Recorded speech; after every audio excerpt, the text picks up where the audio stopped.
December 6th, 1991, Austin, Texas. 4 teenage girls close up a frozen yogurt shop for the night.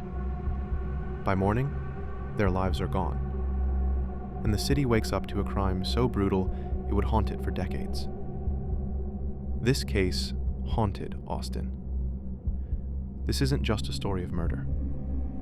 It's a story of lost time, wrong convictions, and finally, truth coming out after 34 years. So let's go step by step.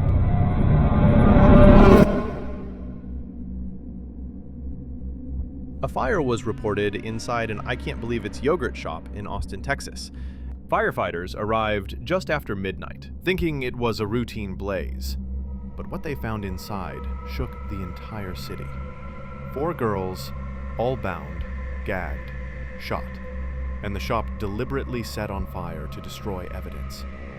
The victims were sisters Jennifer and Sarah Harbison, their friend Eliza Thomas, and 13-year-old Amy Ayers. Can you even imagine being one of the first responders, walking into that?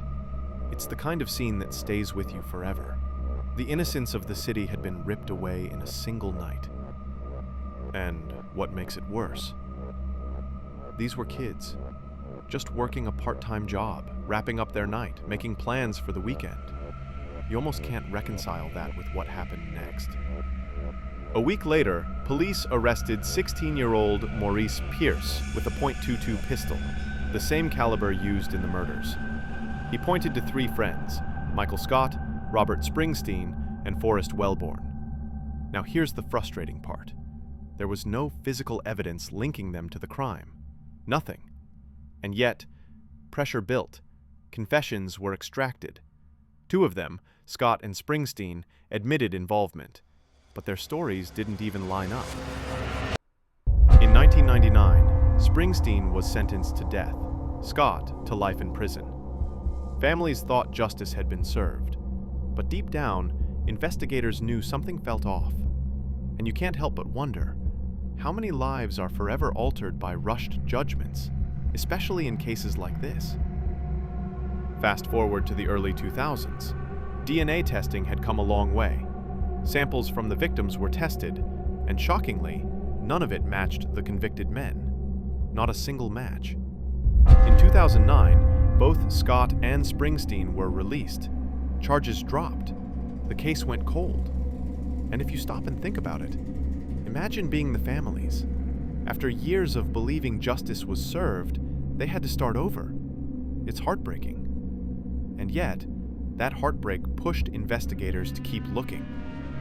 For decades, the yogurt shop murders sat cold. But this story refuses to end. Candlelight vigils, persistent families, detectives coming and going, all keeping the case alive. It's a reminder that sometimes the truth is stubborn.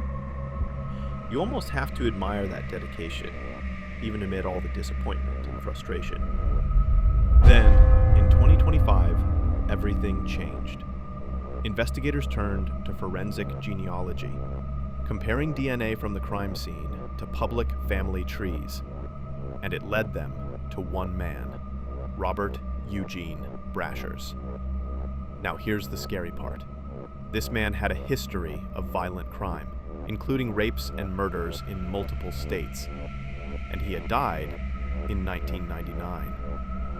The DNA matched, the gun matched, the timeline matched, and suddenly, a case that seemed unsolvable for decades finally had answers. It's the kind of moment where you feel relief, but also a strange sadness. Relief for justice, sadness for all the time lost. After 34 years, the families finally had the answer. But closure is complicated. Nothing can bring these 4 girls back. And yet, there's a sense that the truth, long delayed, finally arrived. But it also reminds us of the human cost. Mistakes, delays, and lives forever changed.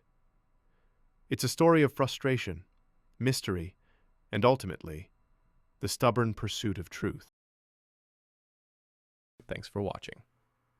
Think about it. Could this kind of case happen today? How many stories are still waiting to be solved? If you want more in-depth case studies where we explore the full story, the failures, and the breakthroughs, hit subscribe. And share your thoughts. I'd love to hear what you feel after hearing this one.